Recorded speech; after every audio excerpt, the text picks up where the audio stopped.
तो इस कहानी की शुरुआत होती है सोफिया नाम की एक लड़की से, जो कि एक ओशियन रिसर्चर है और आज वो अपने हस्बैंड और टीम के साथ प्रशांत महासागर के अंदर जमे कचरे से समुद्री जीवन में होने वाली प्रॉब्लम्स पर रिसर्च कर रही थी। जिसके दौरान उसकी साथी ने उसे बताया कि उसे एक सिग्नल मिला है और ये सुनते ही वो लोग समंदर के अंदर जाने की तैयारी करने लगे। उनमें से सोफिया और जेड शिप पर ही रुक गए और बाकी लोग समंदर के अंदर चले गए और सोफिया उन्हें मॉनिटर से गाइड करने लगी। अब जैसे ही क्रिस आगे बढ़ा तो उसे वहाँ ब्लू व्हेल का एक बच्चा मिला, जिसकी एक नेट में फंसने की वजह से मौत हो चुकी थी। पर हैरानी की बात ये थी कि उसका आधा शरीर गायब था और गौर से देखने पर उन्हें पता चला कि उस व्हेल पर किसी बहुत बड़े जानवर के दांतों के निशान थे। तभी सोफिया को पता चला कि वो सिग्नल लिलित नाम की एक शार्क पर लगे ट्रैकर से आ रहा है, जो कि उनकी ओर ही आ रही थी। पर इसी दौरान क्रिस के पास काफी सारी शार्क्स घूमने लगी, जिन्हें देखकर सोफिया ने उसे सावधान रहने के लिए कहा। लेकिन जब अचानक क्रिस के पास से लिलित गुजरी तो वो लोग उसे देखकर दंग रह गए। तब क्रिस ने सोफिया से पूछा, क्या ये वही शार्क है? मगर सोफिया ने हैरानी से कहा कि यहाँ तो लिलित को होना चाहिए था और अभी 3 महीने पहले ही तो वो बस 2.5 मीटर की थी। पर जैसे ही क्रिस की नजर उस शार्क पर लगे ट्रैकर पर पड़ी तो वो लोग समझ गए कि ये लिलित ही है, जो कि अब 10 मीटर लंबी हो चुकी थी। तब लिलित का साइज देखकर क्रिस ने सोचा कि उसे जल्दी से पानी से बाहर निकल जाना चाहिए। पर सोफिया उसे लिलित का सैंपल लेने के लिए कहने लगी, क्योंकि उसे जानना था कि ये इतनी जल्दी इतनी ज्यादा बड़ी कैसे हो गई। और जब क्रिस ने उसका सैंपल लेने के लिए उसे इंजेक्ट किया तो लिलित वहां से भाग गई। पर उन्हें जितना सैंपल चाहिए था उन्हें मिल चुका था, इसलिए क्रिस और उसकी टीम समंदर से बाहर आने लगे। पर तभी लिलित बहुत तेजी से उनकी ओर वापस आई और उन पर हमला करने लगी और उसने एक एक करके उन सबको मार डाला। तब ये सब देखकर सोफिया उन्हें बचाने के लिए जल्दी से पानी में कूदी। पर जब वो समंदर में थोड़ा अंदर गई तो उसे वहां क्रिस का कटा हुआ हाथ मिला, जिसे देखकर वो काफी ज्यादा डर गई और लिलित से बचने के लिए ऊपर बोट पर जाने लगी। लेकिन इससे पहले कि वो पानी से बाहर आ पाती तभी लिलित उसके सामने आकर उस पर हमला करने लगी। सोफिया ने खुद को उसके हमले से तो बचा लिया, लेकिन वो लिलित के साथ एक नेट में फंसकर समंदर की गहराई में जाने लगी, जहाँ पानी के बहुत ज्यादा प्रेशर की वजह से उसके कानों से खून आने लगा। पर फिर भी उसने जैसे तैसे करके खुद को संभाला और उस नेट को काटकर ऊपर आने में कामयाब हो गई।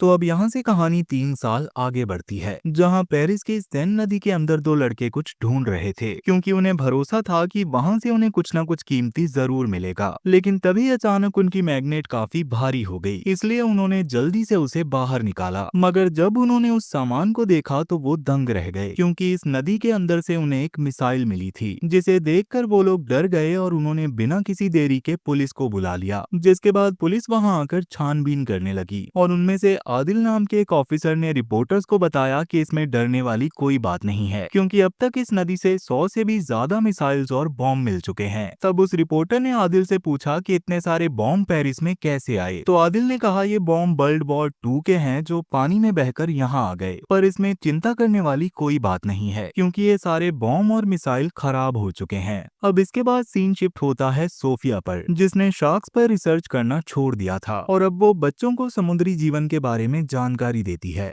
अब वो बच्चों को समुद्री जीवन की महत्वता समझा ही रही थी कि तभी वहां मौजूद एक शरारती बच्चे ने उसे ताना मारा कि यही सब करते हुए आपकी पूरी टीम खत्म हो गई थी और फिर भी आप हमें ज्ञान दे रही हैं। जिसे सुनकर सोफिया भावुक होकर बाहर आई और अपने घर जाने लगी। लेकिन तभी वहां मीका नाम की एक लड़की ने उसे रोका। पर जैसे ही सोफिया उसे इग्नोर करके जाने लगी तो मीका ने बीकन 7 का नाम ले लिया और इस नाम को सुनकर सोफिया हैरान हो गई, क्योंकि ये उसी ट्रैकर का नाम था जिसे उसने लिलित पर लगाया था। जिसके बाद मीका उसे अपने साथ उसकी ऑर्गेनाइजेशन में ले आई, जहां वो शार्क्स पर रिसर्च किया करती थी और मीका ने उसे बताया कि सोफिया इन लोगों की रोल मॉडल है और उसी की रिसर्च से वो लोग इतना कुछ कर पाए हैं। इसके बाद मीका ने उसे लिलित की लोकेशन दिखाई, जो अभी सेन नदी में आ गई थी। मगर सोफिया को उसकी बातों पर भरोसा नहीं था, क्योंकि उसके हिसाब से लिलित फ्रेश वाटर के अंदर जिंदा नहीं रह सकती। जिस पर मीका उससे कहती है कि शायद क्लाइमेट चेंज होने की वजह से लिलित यहाँ आ गई होगी और अब हमें उसे समंदर में वापस भेजना होगा, नहीं तो ये सेन नदी के फ्रेश वाटर में मारी जाएगी। और इस काम के लिए उसने सोफिया को उसका साथ देने के लिए कहा, मगर सोफिया उसका साथ देने से मना करके अपने घर चली गई। अब घर आकर वो अपने लैपटॉप पर उन आखिरी वीडियोस को देखने लगी जब उसकी टीम पर लिलित ने हमला किया था, जिन्हें देखकर वो काफी इमोशनल हो गई। पर इसके बाद जैसे ही उसने लिलित की लोकेशन देखी तो वो हैरान रह गई, क्योंकि लिलित सच में सेन नदी में आ चुकी थी और अब लिलित पेरिस के लोगों के लिए खतरा बन गई है। इसलिए सोफिया ने उसे पकड़ने का फैसला कर लिया। दूसरी ओर मिका और बेन लिलित की लोकेशन को ट्रैक करके सेन नदी के अंदर पहुंच गए, जहां मिका ने जब पानी के अंदर डाइव की तो उसे वहां हाल ही में क्रैश हुई एक कार मिली, जिस पर किसी बहुत बड़े जानवर के दांतों के निशान थे।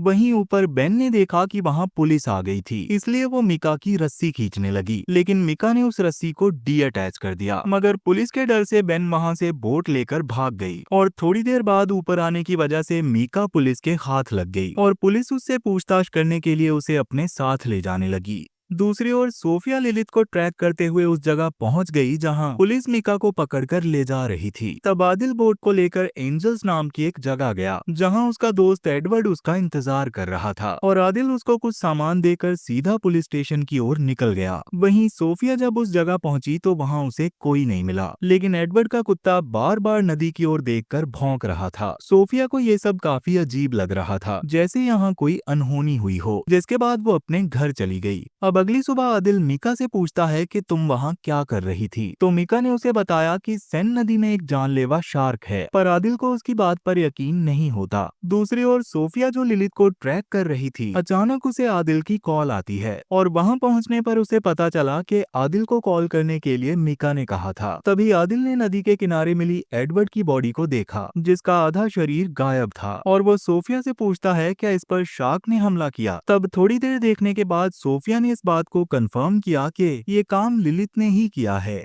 अब यहाँ से सीन शिफ्ट होता है आदिल के ऑफिस में, जहाँ आदिल ने मीका और सोफिया को पुलिस चीफ से मिलवाया। वहाँ सोफिया ने उन्हें बताया कि सेन नदी में एक खतरनाक शार्क है, लेकिन बाकियों की तरह पुलिस चीफ को भी उसकी बातों पर यकीन नहीं होता। उसे लगता है कि एडवर्ड की मौत बोट के ब्लेड्स में फंसने की वजह से हुई है और उसने आदिल को शार्क के होने का प्रूफ लाने के लिए कहा, जिसके बाद चीफ के ऑर्डर पर आदिल एक टीम बनाकर शार्क को कंफर्म करने के लिए जाने लगता है। आदिल सोफिया को भी अपने साथ ले चलता है क्योंकि उसके पास लिलित की लोकेशन थी, जिसके बाद वो उस लोकेशन की ओर बढ़ने लगते हैं और वहीं मीका भी उनका पीछा कर रही थी। उस लोकेशन पर पहुंचने के बाद आदिल ने अपनी टीम को नदी में उतार दिया और सोफिया और आदिल उन्हें ऊपर से गाइड करने लगे। दूसरी ओर मीका ने सोचा कि ये लोगों की जान बचाने के लिए उस शार्क को पकड़कर मार देंगे, इसलिए उसने जल्दी से अपनी दोस्त बेन को कॉल करके ट्रैकर को डिस्कनेक्ट करने को कहा, जिस पर बेन का कहना था कि अगर उन्होंने ट्रैकर को डिस्कनेक्ट कर दिया तो उसे दोबारा कनेक्ट करना नामुमकिन होगा। लेकिन फिर भी मीका के बार बार कहने पर बेन ने उस ट्रैकर को डिस्कनेक्ट कर दिया और जब पुलिस की टीम उस लोकेशन पर पहुंची तो अचानक उन्हें शार्क का सिग्नल मिलना बंद हो गया और सोफिया को भी ये समझ नहीं आ रहा था कि आखिर सिग्नल कैसे बंद हो गया। पर तभी उन्हें पानी में किसी बहुत बड़े जीव के होने का एहसास होने लगा, इसलिए आदिल फौरन अपनी टीम को ऊपर खींचने लगा और लिलित के हमला करने से पहले ही वो लोग बोट पर वापस आ गए। वो सभी इस वक्त काफी ज्यादा घबराए हुए थे क्योंकि उन्हें यकीन हो गया था कि पानी में कुछ तो जरूर है। तभी उनमें से एक ऑफिसर ने आदिल को सोनार डिवाइस चेक करने के लिए कहा और जब आदिल ने सोनार को चेक किया तो वो शॉक हो जाता है क्योंकि सोनार के मुताबिक एक 20 मीटर लंबी शार्क उस नदी में घूम रही थी। तब आदिल को सोफिया पर शक हुआ कि उसने ही ट्रैकर को बंद किया होगा, इसलिए वो सोफिया को धक्का मारकर वहां से भगा देता है। अब इस सब के बाद सोफिया मिका के ऑफिस गई और उस ट्रैकर को बंद करने के लिए उस पर गुस्सा करने लगी, जिस पर मिका उससे कहती है कि तुम तो उस शार्क को मारना चाहती हो। पर सोफिया ने कहा कि वो शार्क किसी को भी अपना दोस्त नहीं मानती। 3 साल पहले मैंने भी कोशिश की थी, पर उस वक्त क्या हुआ था ये तुम्हें अच्छे से पता है। तो मिका उससे कहती है कि उसमें भी आपकी ही गलती थी क्योंकि आपको उस शार्क के पास नहीं जाना चाहिए था। और ये सुनकर सोफिया उससे नाराज होकर वहां से चली गई।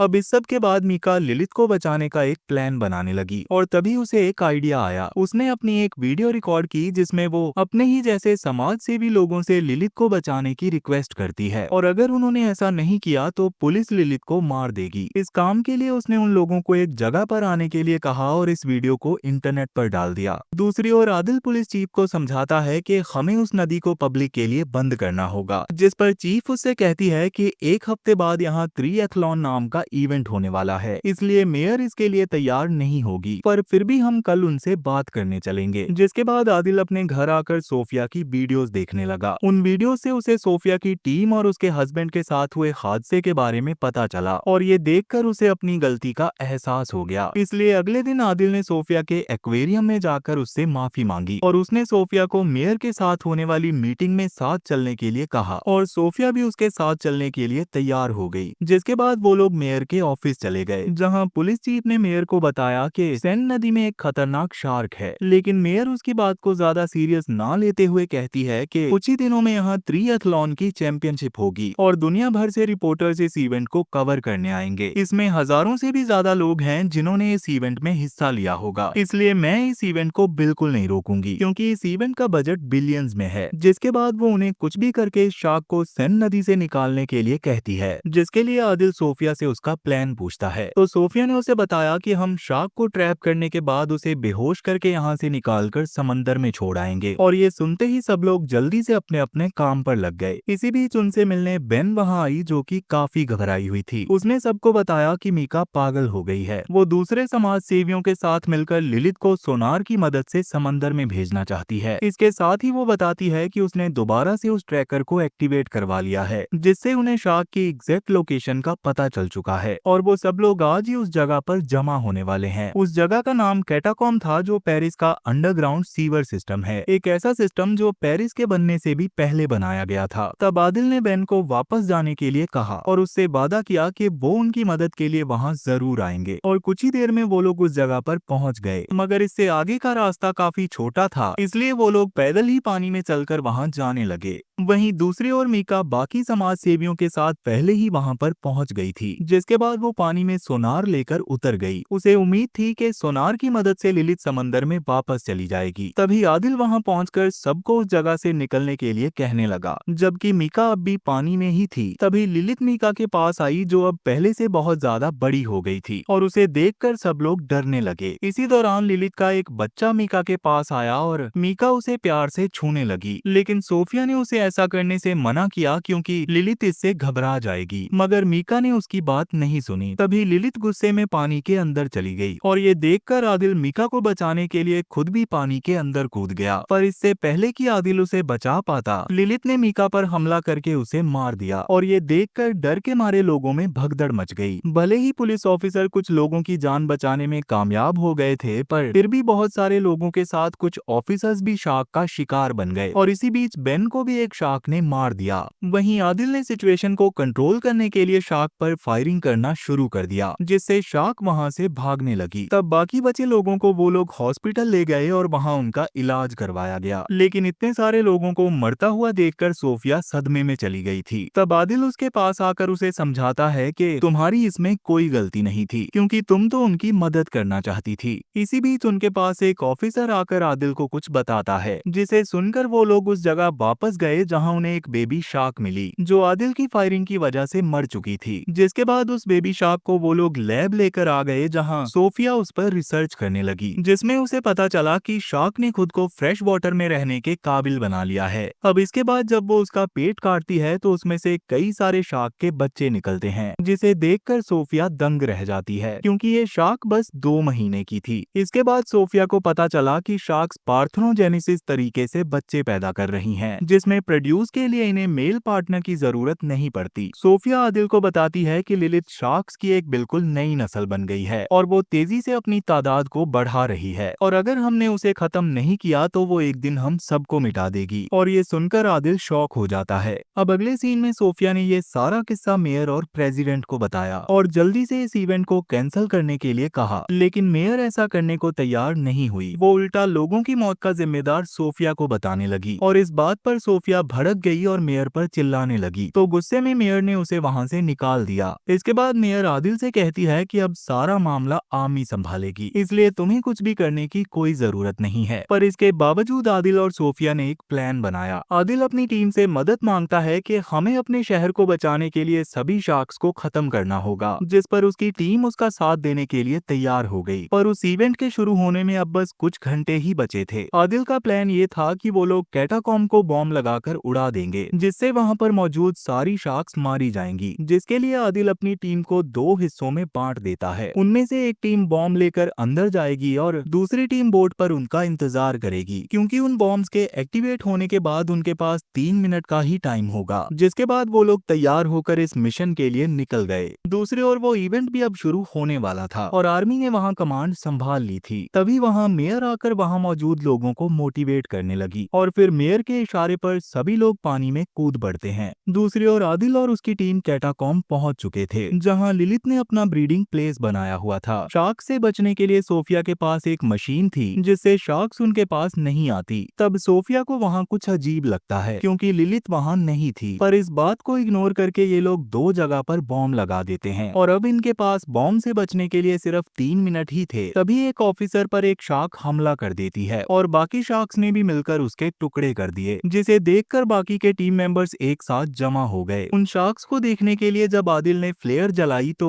वो लोग उनकी तादाद देखकर हैरान रह गए क्योंकि शार्क्स की तादाद हजारों में थी। और एक दिक्कत वाली बात ये थी कि शार्क ने जिस ऑफिसर पर अटैक किया था, बॉम्ब का ट्रिगर डिवाइस उसी के पास था। तब एक ऑफिसर उस डिवाइस को उठाने के लिए आगे बढ़ता है और उसे उठाकर जल्दी से बटन दबा देता है, पर उसके वापस आने से पहले ही शार्क्स ने उस पर हमला करके उसके टुकड़े कर दिए। अब कुछ ही सेकंड्स में बॉम्ब फटने वाले थे तो सोफिया आदिल को पकड़कर वहां से निकालने लगी, जिसके दौरान वहां एक ब्लास्ट हो गया और आदिल काफी घायल हो गया। पर सोफिया किसी तरह आदिल को लेकर सेफली बाहर आ गई, जिसके बाद सोफिया आदिल को बोट पर चढ़ाकर खुद वापस चेक करने गई कि लास्ट में कोई जिंदा बचा है या नहीं। मगर सोफिया जैसे ही वहां पहुंची तो उस जगह को चीरते हुए लिलित बाहर आ गई, जिसे देखकर सोफिया बहुत ज्यादा डर गई। लिलित अपने बच्चों की मौत की वजह से काफी गुस्से में थी, इसलिए लिलित ने टीम मेंबर्स की बोट पर हमला करके उसे पलट दिया। वहीं सोफिया उनकी मदद करने के लिए आगे बढ़ी, पर तब तक लिलित उन दो टीम मेंबर्स को अपना शिकार बना चुकी थी। पर सोफिया ने आदिल को लेकर पलटी हुई बोट पर आकर अपनी जान बचा ली, जिसके बाद लिलित सेफ्टी नेट को तोड़कर स्विमर्स की ओर बढ़ने लगी और उसने एक एक करके उन स्विमर्स पर हमला करना शुरू कर दिया। तब ये देखकर सभी स्विमर्स रुक गए क्योंकि उन्हें ये समझ नहीं आ रहा था कि यहाँ क्या चल रहा है। मगर तभी लिलित ने एक स्विमर पर हमला कर दिया, जिससे नदी का पानी लाल हो गया और ये सब देखकर बाकी लोग डर गए और वहाँ भगदड़ मच गई। तब सिचुएशन को देखकर आर्मी कमांडर फौरन वहाँ पहुंचा और लिलित पर गोलियां बरसाने लगा। मगर ये देखकर आदिल उन्हें फायरिंग करने से मना करता है क्योंकि उस नदी में पड़े वर्ल्ड वॉर 2 के काफी सारे बॉम्ब और मिसाइल्स अब भी एक्टिव थे। लेकिन आर्मी कमांडर ने उसकी एक नहीं सुनी और वो लगातार लिलित पर फायरिंग करता रहा, जिससे लिलित वहाँ से भाग गई। इसी बीच गोली लगने की वजह से बॉम्ब शेल ऊपर उठ जाते हैं और एक शेल वापस नीचे आकर एक्टिव होकर फट जाता है, जिससे सब लोग काफी डर गए और उस ब्लास्ट की वजह से बाकी बॉम्ब्स भी ब्लास्ट होना शुरू हो गए थे। इन धमाकों की वजह से नदी में सुनामी आ गई और सब लोग इसकी चपेट में आ गए और देखते ही देखते पूरा पेरिस पानी में डूब गया। जिसके कुछ घंटों के बाद सोफिया को आदिल बहुत बुरी हालत में मिला तो वो उसे लेकर एक बिल्डिंग के टॉप पर आ गई, जहां आदिल को अब होश आ गया था। और तभी वो लोग देखते हैं कि उनके पास हजारों बेबी शार्क्स घूम रही थी और वहीं उन्हें लिलित भी दिखाई दी, जिससे सोफिया और आदिल समझ जाते हैं कि उसने और भी कई जगहों को अपना ब्रीडिंग प्लेस बनाया हुआ था। इस वक्त पूरा पेरिस पानी में डूबा हुआ था और पानी में शार्क्स घूम रही थी और इसी मिस्ट्री के साथ ही एक कहानी यहीं पर खत्म हो जाती है।